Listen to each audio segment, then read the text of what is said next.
یعقوب گیل صاحب ہیں جی نشات آباد سے مسلمان ہوا ہوں. کوئی مجھے سنی بننے کا اور کوئی مجھے وہابی یا کوئی کچھ اور بننے کا مشورہ دے رہا ہے، اور ایک مولانا کہتے ہیں کہ مجھے کسی نہ کسی فقہ کا مقلد بننا پڑے گا. خدا را مجھے اس مخمصہ سے نکالیے. گل صاحب آپ اس مقصد سے آزاد ہیں. یہ مقصد لوگوں نے خود ہی بنا لیا.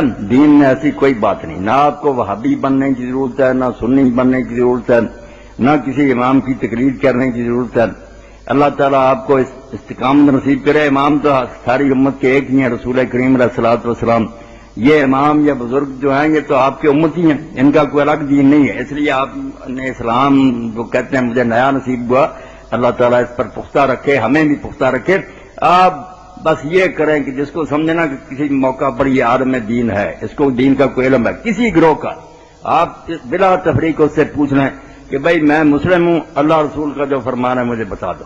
اب یہ اس کی ذمہ داری ہے اگر وہ عالم ہے کہ وہ اللہ رسول کی بات آپ کو پہنچا دے. غلط بھی پہنچائے گا اور آپ کے پاس اتنا علم نہ ہو کہ آپ خود تحقیق کر سکیں تو آپ بے فکر رہیں، جواب دے وہ ہوگا آپ بڑی. مگر یہ آپ کے دل میں نہیں ہونا چاہیے کہ اسی گروہ کے عالم سے ہمیشہ پوچھوں. نہیں، کسی مسجد میں جائیں جہاں بھی کوئی اچھا عالم ہو اس سے بلا مسلک کے اختلاف کے آپ پوچھیں. انشاءاللہ وہ راہ ہدایت ہی ہوگی اور آپ نجات پائیں گے. جو مخمصوں میں الجھے ہوئے ہیں الجھے رہنے دیں. یہ بدنصیب لوگ ہیں. ایسی چیزیں اسلام میں کوئی نہیں کہ گروہ بندی ان کی بنیاد پر بن سکے. جی